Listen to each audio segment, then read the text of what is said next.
Hello good morning students. आज अभी हम लोग कैपेसिटेंस के प्रॉब्लम्स में एक नया टॉपिक डिस्कस कर रहे हैं, नोडल एनालिसिस। ये एक इम्पॉर्टेंट टॉपिक है और इसकी मदद से आप किसी भी टाइप के प्रॉब्लम में चार्जेस या पोटेंशियल डिफरेंसेस अगर निकालने हैं किसी पार्ट ऑफ द सर्किट में, उसके लिए अभी हम लोग इसका यूज करते हैं। अब जैसे बहुत कॉम्प्लिकेटेड सर्किट्स अगर कुछ दिए हुए हैं और कोई भी दो पॉइंट्स के बीच में पोटेंशियल डिफरेंस अगर निकालना है या चार्ज निकालना है तो उसके लिए ये बहुत अच्छा मेथड है ना। और इसमें कहीं पर भी कुछ भी ऐसा नहीं है जो आउट ऑफ सिलेबस है, जो सिलेबस के बाहर हो, लेकिन बस सिंपल कॉन्सेप्ट्स ऑफ पोटेंशियल्स अभी हम लोग इसमें अप्लाई करते हैं। तो अब इसमें सबसे पहले अभी हम लोग तो इसके स्टेप्स लिख लें क्या कि सबसे पहली चीज है वी मार्क द नोड्स। सबसे पहली चीज अभी हम लोग नोड्स मार्क करेंगे। नोड्स अभी हम लोग इन पॉइंट्स को, जैसे सपोज फॉर एग्जांपल जहां पर ये डिफरेंट एलिमेंट्स मीट कर रहे हैं या कह सकते हैं जंक्शंस, ये सबसे पहला पॉइंट है कि अभी हम लोग नोड्स मार्क करेंगे। फिर सेकंड मेन स्टेप है वी मार्क द पोटेंशियल्स।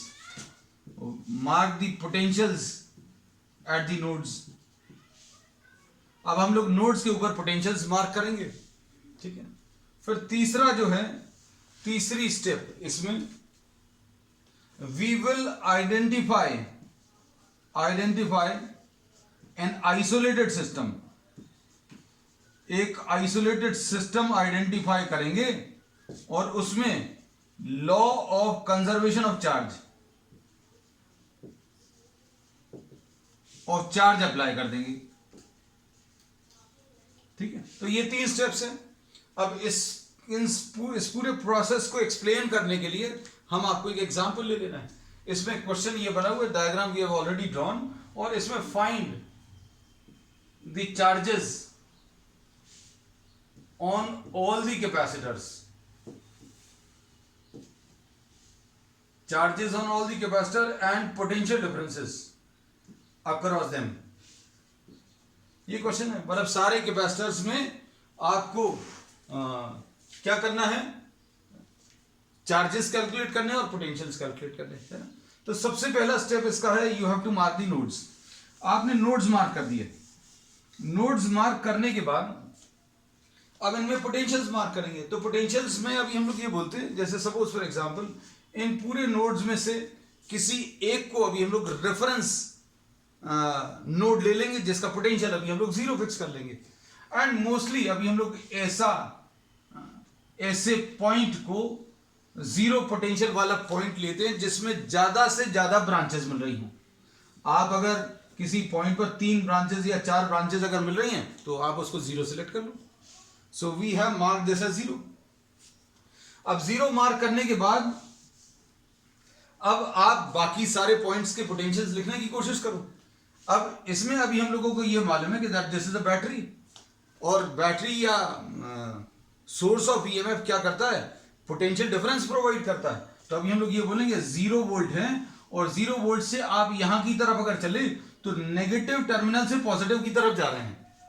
आप नेगेटिव से पॉजिटिव की तरफ जाएं तो क्या होगा, जंप होगा, मतलब राइज होगा। तो अभी हम लोग इसमें ये बोलेंगे कि अगर इसका पोटेंशियल 0 लिखा हुआ है तो चूंकि आप पॉजिटिव की तरफ मूव कर रहे हैं इसलिए इसका पोटेंशियल 0 + 6 आ जाएगा। इधर का 0 था इसलिए 0 + 6। अगर इसका आपने x लिखा होता तो क्या आ जाता, x + 6 आ जाता। अगर x होता तो इसका x + 6 आ जाता। क्यों? क्योंकि अगर आप किसी नोड से किसी दूसरे नोड की तरफ जा रहे हैं, रास्ते में अगर आपको कोई सोर्स ऑफ ईएमएफ अगर मिलता है और सोर्स ऑफ ईएमएफ में आप नेगेटिव से पॉजिटिव की तरफ जा रहे हैं तो प्लस कर देना, क्योंकि आप नेगेटिव, आप वैसे भी सोच कर देखो नेगेटिव से पॉजिटिव की तरफ जा रहे हैं मतलब प्लस हो रहा है। तो अभी आपने इसको प्लस लिख दिया। So the potential of this will now be written as 6 volt.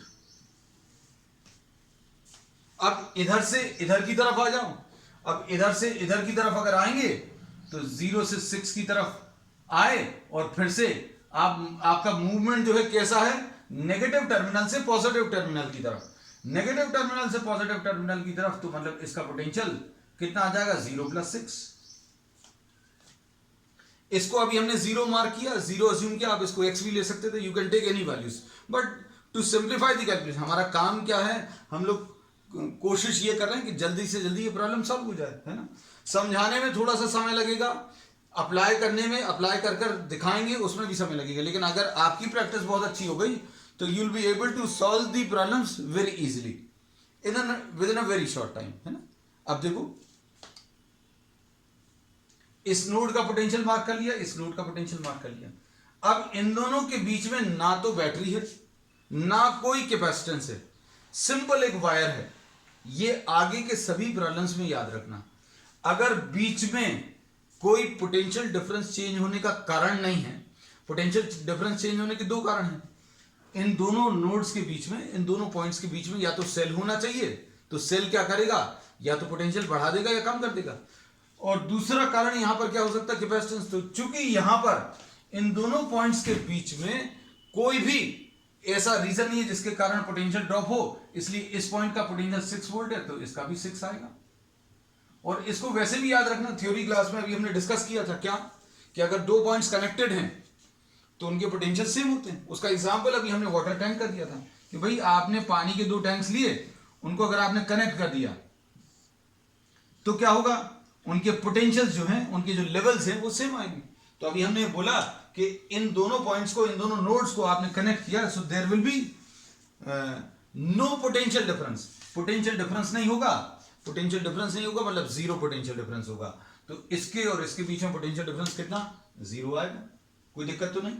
अब इधर देखो, ये 6 वोल्ट है, 6 वोल्ट से इधर आने पर, 6 वोल्ट से इधर आने पर यहां पर भी किसी भी प्रकार का कोई एलिमेंट नहीं है, ना तो इधर सेल है ना ही इधर कोई कैपेसिटेंस लगा हुआ है, तो इसका पोटेंशियल अगर 6 है तो इसका पोटेंशियल भी 6 आएगा।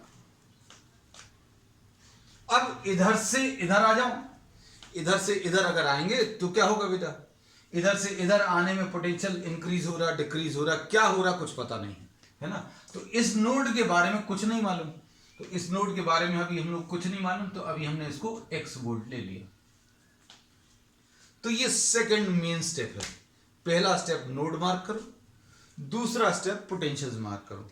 इसमें पोटेंशियल्स को मार्क करने में अभी हमने ये देखा कि केवल एक ही अननोन आया, x वोल्ट। अगली क्लास में अभी हम लोग 2 अननोन वाले प्रॉब्लम सॉल्व करेंगे, है ना, क्योंकि अभी बेसिक्स आपको पता चल जाए, फिर उसके बाद अभी हम लोग will be moving on to the next step, है ना। अब इसके बाद तीसरी स्टेप है इसमें, आइडेंटिफाई एन आइसोलेटेड सिस्टम। मतलब आपको इसमें एक ऐसा सिस्टम ढूंढना है जो, जिसमें कोई सोर्स ऑफ चार्ज नहीं है। सोर्स ऑफ चार्ज मतलब चार्ज सप्लाई करने वाला कोई सिस्टम नहीं है। जैसे अगर आप इसको देखें,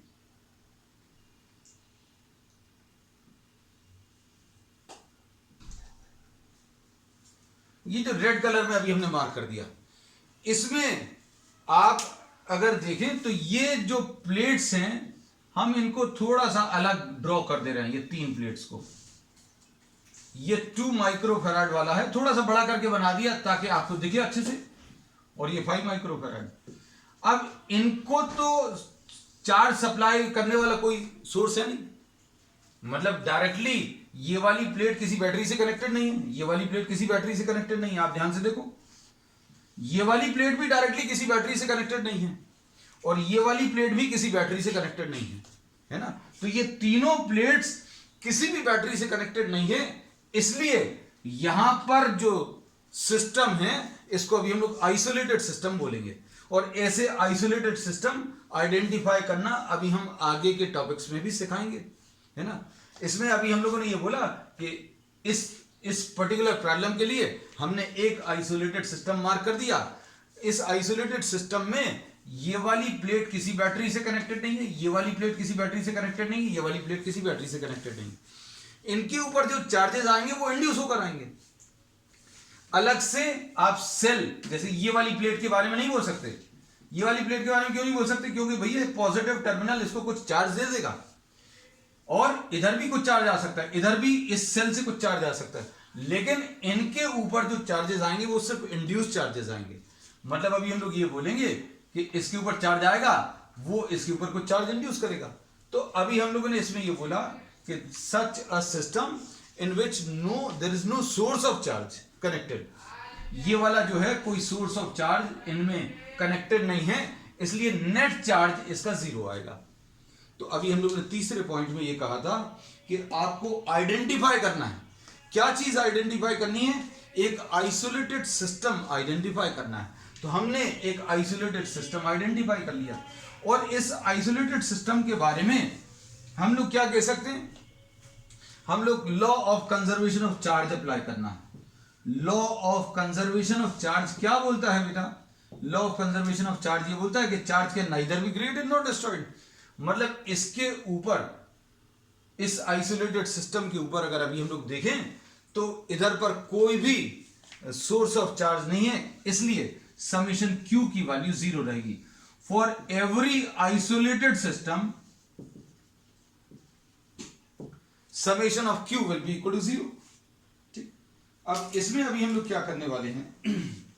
suppose we are trying to mark these values. अब इसमें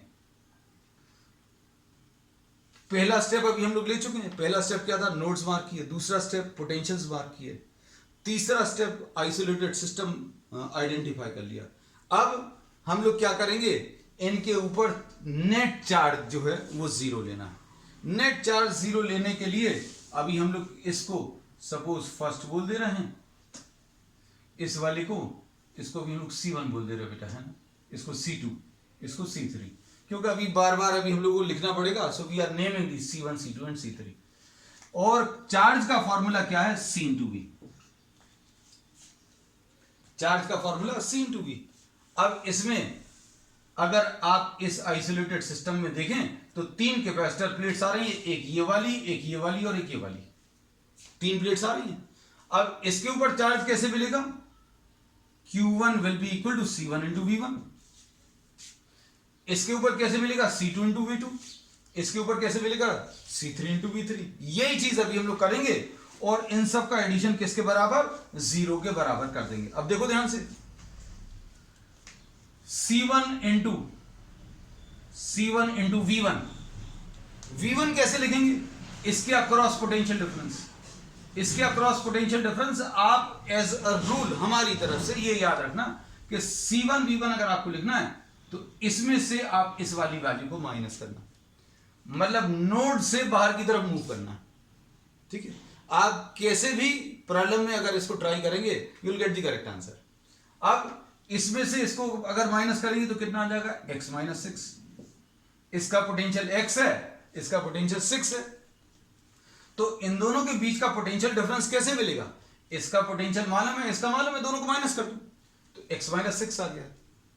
कई बार ये कंफ्यूजन होता कि भैया ये 6 माइनस एक्स करना है कि x माइनस 6।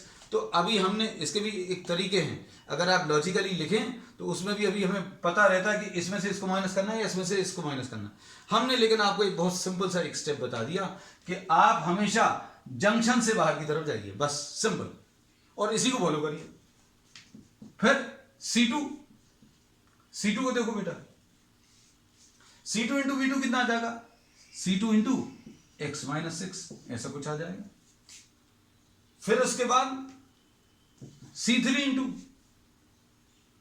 इंटू V3, यहां से x माइनस 0। अब इसके ऊपर अगर चार्ज निकालना है तो ये पोटेंशियल डिफरेंस चाहिए x माइनस 6। इसके ऊपर अगर चार्ज निकालना है तो x माइनस 6। इसके ऊपर चार्ज चाहिए तो x माइनस 0 आ जाएगा।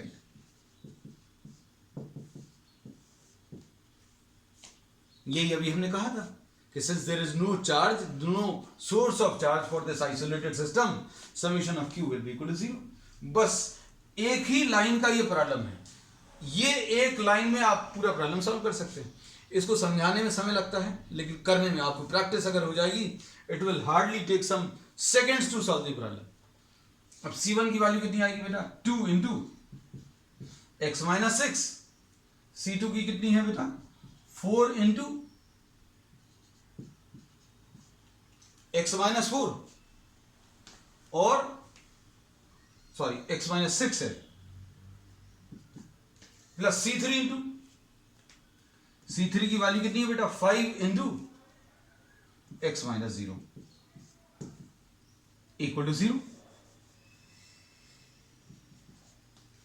इसको सिंप्लीफाई करो, सिंप्लीफाई करने में कितना आ जाएगा बेटा, 2x माइनस 12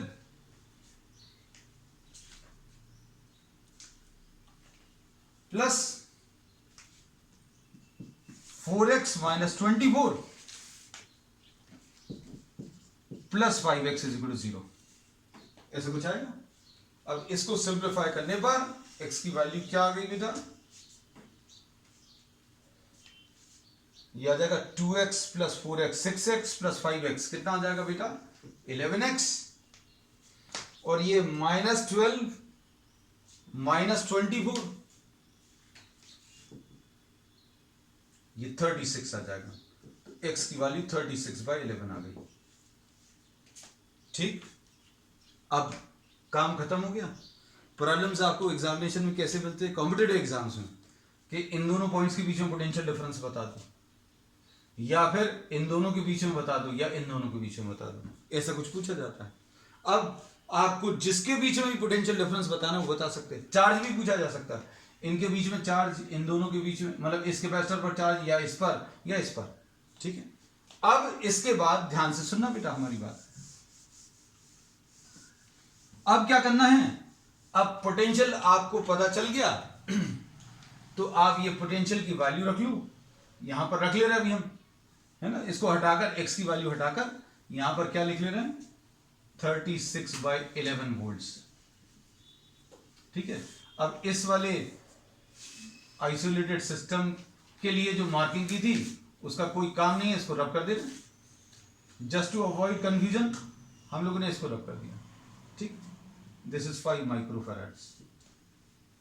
अब आपको इसके ऊपर चार्ज चाहिए तो कैसे मिलेगा बेटा, C1 के ऊपर Q1 will be equal to C1 into V1। अब थोड़ा सा देख कर करना, कौन सा पोटेंशियल ज्यादा है कौन सा कम है। जब अननोन वैल्यू निकाल रहे थे तब हमने बोला था सेंटर से बाहर वाले को माइनस करना। अभी भी अगर कर दोगे तो कोई समस्या नहीं है, माइनस में आएगी वैल्यू, है ना। तो उसका भी मतलब क्या, वो भी अभी हम समझाएंगे, क्योंकि ये भी क्लियर होना चाहिए। भैया माइनस में आ रही थी, आपने तो प्लस लिख दिया। तो अभी हमने क्या बोला बेटा, ध्यान से देखना, C1 इंटू V1, इसमें 36/11 कितना आएगा, 3 पॉइंट कुछ आएगी वैल्यू। तो ये वाला बड़ा है, ये छोटा है, बड़े में से छोटे को माइनस करो, 36/11 माइनस 6 माइनस 36/11 इंटू 2। सॉल्व कर लो, ये सॉल्व करने पर कितना आ जाएगा 66 माइनस 36 यानी 30/11, 30 इंटू 2/11 यानी 60/11, ऐसा कुछ आएगा। और ये 5.4 आएगा और 5.45 ऐसे कुछ वैल्यू आएगी। अब Q2 अगर निकालना है, अभी कुछ लोगों के मन में ये आ रहा होगा, यार जब हम सॉल्व कर रहे थे तो आपने ऐसा इसमें से इसको माइनस किया था। हम वो भी करेंगे, चिंता मत करो, सारी चीजें एक्सप्लेन करेंगे, है ना, आपको एकदम क्लियर रहेगा। Q2 की value C2 into V2, C2 into V2 अगर लेना तो आप इसमें से इसको माइनस करते हैं, लेकिन अभी हमने बोला फाइनल जब आप आंसर निकालें तो बड़ी वैल्यू में से छोटी वैल्यू को, फिर से 6 माइनस 36/11 इंटू 4, पहले 2 से मल्टीप्लाई हो रहा था, 4 से मल्टीप्लाई होगा। अब 4 से मल्टीप्लाई होगा मतलब ये इसका डबल आएगा, ये आ जाएगा 10.9 हमारे ख्याल से, है ना, 10.9 देख लेते, ऐसे ही कुछ होगा, कुछ इधर उधर हो सकती है वैल्यूज।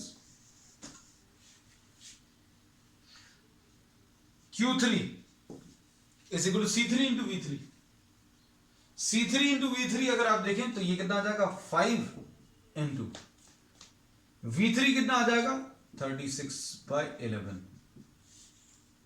ठीक, तो ये सिंप्लीफाई करने पर बेटा कितना आ रहा 180/11। सॉल्व करने पर बेटा कितना है 11 1 11 आया, 70 में तो जाएगा नहीं, इसलिए 10 पॉइंट कुछ वैल्यू आ रही है।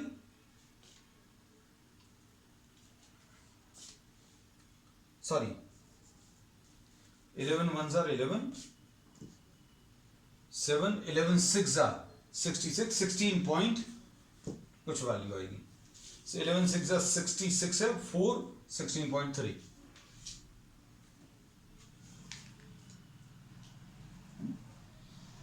तो वैल्यूज इसकी आप चेक कर लीजिएगा, वैल्यूज हो सकता है कुछ, हम आंसर अभी देख लेते इसमें। नेक्स्ट अब इसके बाद, अब इसमें अभी हम लोगों के मन में ये क्वेश्चन आ रहा था कि व्हाट विल बी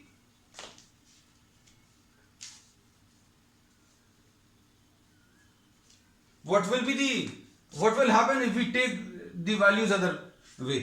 मतलब अभी हम लोगों ने इसमें से इसको माइनस किया था जब कैलकुलेशंस कर रहे थे, जब स्टार्ट किए थे, तो अभी हम लोगों ने कहा था कि इधर इसमें से इसको माइनस करो।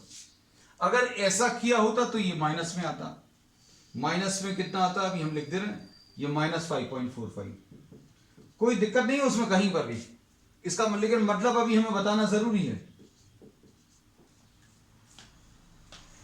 -10.9 आता, लेकिन ये तो प्लस ही आता क्योंकि इसमें ये बड़ी वैल्यू, ये छोटी वैल्यू है ना, तो ये पॉजिटिव। तो अब इसमें देखो, इसका मतलब ये है कि अभी हम लोगों ने जो भी कैलकुलेशंस किए थे वो इस आइसोलेटेड सिस्टम के लिए किए थे।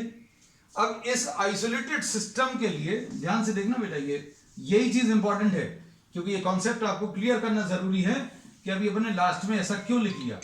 हम लोगों ने जो कैलकुलेशंस किए थे, इन कैलकुलेशंस में ये वाला चार्ज नेगेटिव आया है Q1 का, ये Q2 का चार्ज नेगेटिव आया है और ये पॉजिटिव आया है। अगर आप ये कैलकुलेशंस जैसे अभी हमने इक्वेशंस लिखते समय करते, वैसे अगर अभी हम लोग करें तो ये माइनस आएगा, ये माइनस आएगा, और ये माइनस कितना है बेटा, -5.45, और ये कितना है -10.9, और ये प्लस में कितना है 16.3। तो अब देखो बेटा अच्छे से इनको ऐड करके, नेगेटिव वाली वैल्यू से इनको अगर आप ऐड करोगे और इस पॉजिटिव वाली वैल्यू को ऐड करोगे तो 0 आएगा।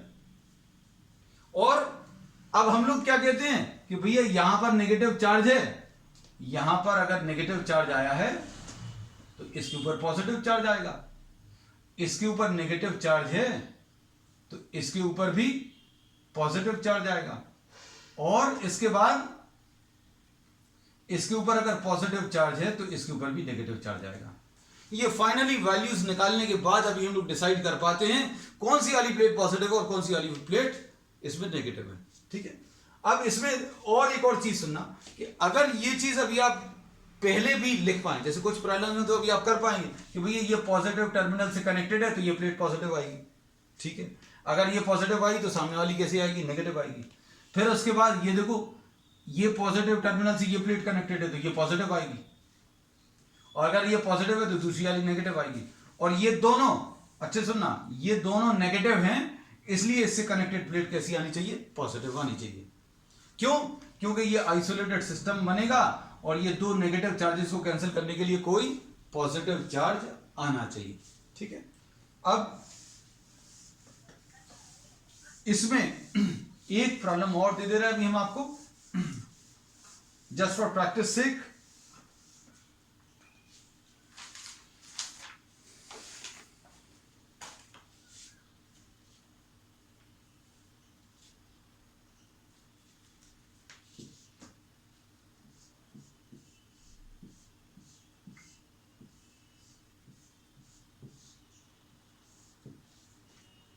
क्वेश्चन में ये 4 माइक्रोफैराड है,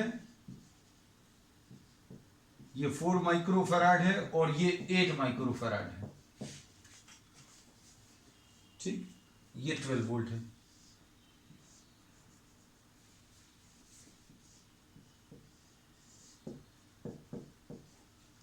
कर पाएंगे इसको? नोड्स मार्क करें। If we mark the nodes, इसका जो नोड ये वाला है 0 है, 0 मार्क कर लो, किसी एक को 0 मार्क करना है। We are marking this node as 0। पहले नोड्स मार्क कर दें सारे। फिर किसी एक को रेफरेंस अभी हम लोगों को लेना है, so we are marking this as 0। अब 0 देखो बेटा, 0 के बारे में फिर इसके बाद क्या बताया था, अब सारे नोड्स के पोटेंशियल्स मार्क करो। नोड्स मार्क करने के बाद अगला स्टेप क्या है, सारे नोड्स के पोटेंशियल्स मार्क करने। इधर से इधर अगर जाएंगे तो कोई एलिमेंट नहीं है, मतलब ये भी 0 पर होगा। इधर से इधर जाएंगे तो कोई एलिमेंट नहीं है, इसको भी 0 लिख दिया।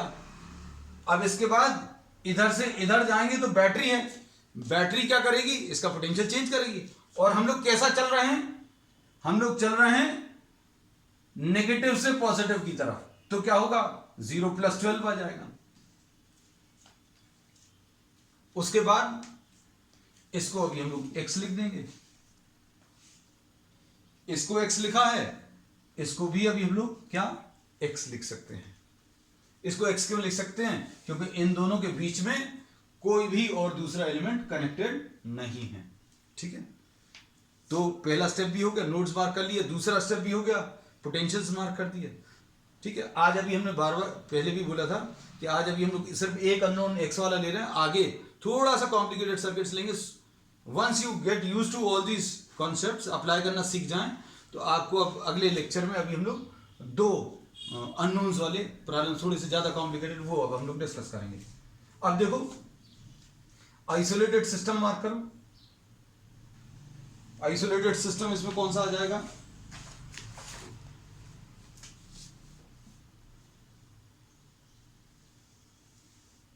this is not connected to any source of charge, इसलिए इनके ऊपर summation q for isolated system के लिए समीशन q की वैल्यू 0। कैसे लिखोगे, बहुत सिंपल। अब एक ही लाइन में इसमें से इसको माइनस करो, पोटेंशियल डिफरेंस आ जाएगा x - 12। इसमें से इसको माइनस किया, x - 12 आया, c से मल्टीप्लाई कर लो 8, ये क्या आ गया c × v। अब इसमें से इसको माइनस करो, इसमें से इसको माइनस करो, क्योंकि इसकी दोनों प्लेट्स के बीच में, इन दोनों प्लेट्स के बीच में ये वाली प्लेट x पर है, ये वाली प्लेट 0 पर है, तो कितना आ जाएगा x - 0 × 4। फिर तीसरा वाला देखो, तीसरे वाले में कैसा है, ये वाली प्लेट x पर है, ये वाली 0 पर, तो x - 0 × 4 सॉल्व कर लो बेटा, इक्वल टू 0। तो ये कितना आ जाएगा 8x - 96, ऐसी कुछ आ रहा है, प्लस 4x = 0, 16x = 96। अब देखो इस प्रॉब्लम में पहले से कम समय लगा, क्योंकि हमें समझाना नहीं पड़ा, फिर भी थोड़ा सा समझाया। अगर आप इसकी प्रैक्टिस कर लोगे तो सोच कर देखो, how much time will it take. आप डायग्राम देखो, एग्जामिनेशन कॉम्पिटिटिव एग्जाम्स में तो you just have to see the diagram देखोगे और वैल्यूज लिखना शुरू कर दो, it will take hardly a minute. लो ये 6 वोल्ट, खत्म हो गया प्रॉब्लम। ये 6 वोल्ट है, ये भी 6 वोल्ट है।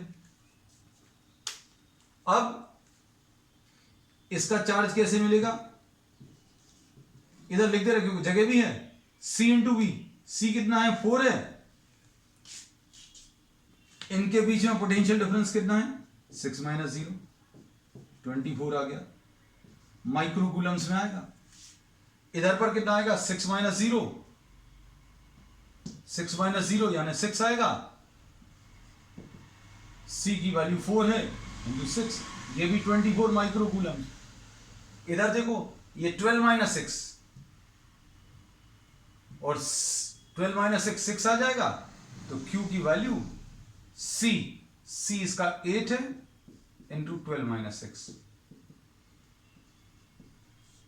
ये कितना आ गया 48 माइक्रो कूलम्स। ठीक है, अब इसमें अभी हम लोग जो है